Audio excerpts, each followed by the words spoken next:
Chaining.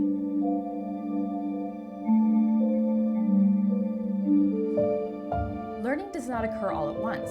It involves layering foundational skills on top of one another to slowly bring together all of the pieces that make up a more complex task.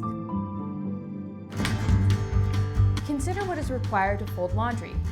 First, you need to be able to identify one item from another, such as a towel from a sock, which requires an understanding of same versus different.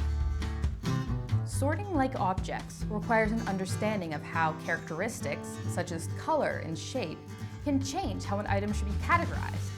This has little impact on towels, but can make a significant difference when sorting socks.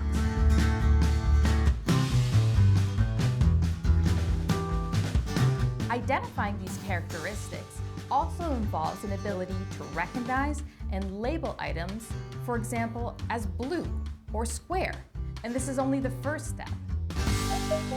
Chaining is teaching these small skills in sequence to build independence towards a more general skill.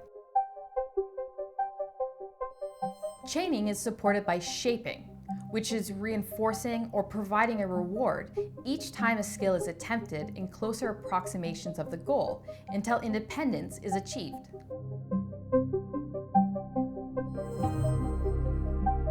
Chaining is often used for individuals who are learning multi-step skills or for those with poor working memory.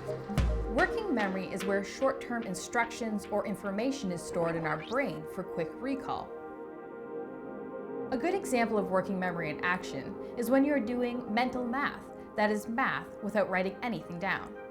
You are storing that information in your working memory as you solve each step of the equation. Consider this example. 5 plus 5 times 2 equals.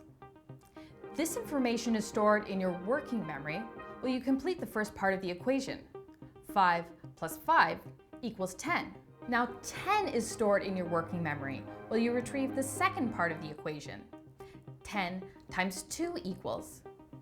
This is then sent to your working memory while you retrieve the original equation and complete the calculation. 5 plus 5 times 2 equals becomes 10 times 2 equals 20. Forward chaining is starting at the beginning of a skill and teaching each step in the order that it would be performed.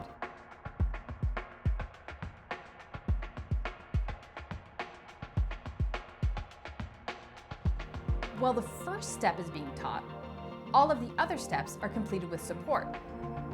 When an individual has gained independence on the first step, they complete the first step independently and then work on learning the second step, completing all of the unlearned steps with support, and so on. Backwards chaining is starting at the last step and working in reverse using the same process. Forward chaining works well for simple tasks where independence can be gained rapidly. And because the process is so quick and improvement so obvious, this acts as a motivator to encourage the individual to continue working on the skill. Forward chaining also works well for tasks which require the scaffolding of skills or for steps to be completed in a specific order. For example, unloading the dishwasher requires you to first sort the bowls from the plates and then match these items to similar ones in the cupboard. Backwards chaining works well for complex tasks, which provide an immediate reward by the final result. For example, eating a cookie if a recipe is being learned. By always ending on success and reinforcing the last step, it encourages future participation in developing the skill, even if the total task is a bit overwhelming from beginning to end. It's also possible to start in the middle and work in either direction if an individual already has the base skills for one of the steps, but not the others. Here's some tips and tricks. Regardless of the task, you want to choose the starting point based on where an individual can gain independence quickly, so that there is momentum to continue learning. If an individual is able to complete a step themselves, let them do it, even if it isn't the skill you're currently working on. It's okay to accept semi-independence if you encounter a learning plateau. Continue on to the next step and come back later to work on the more challenging skill. Learning all of the other steps in the process supports overall growth, and it will make it easier to tackle the difficult skill later.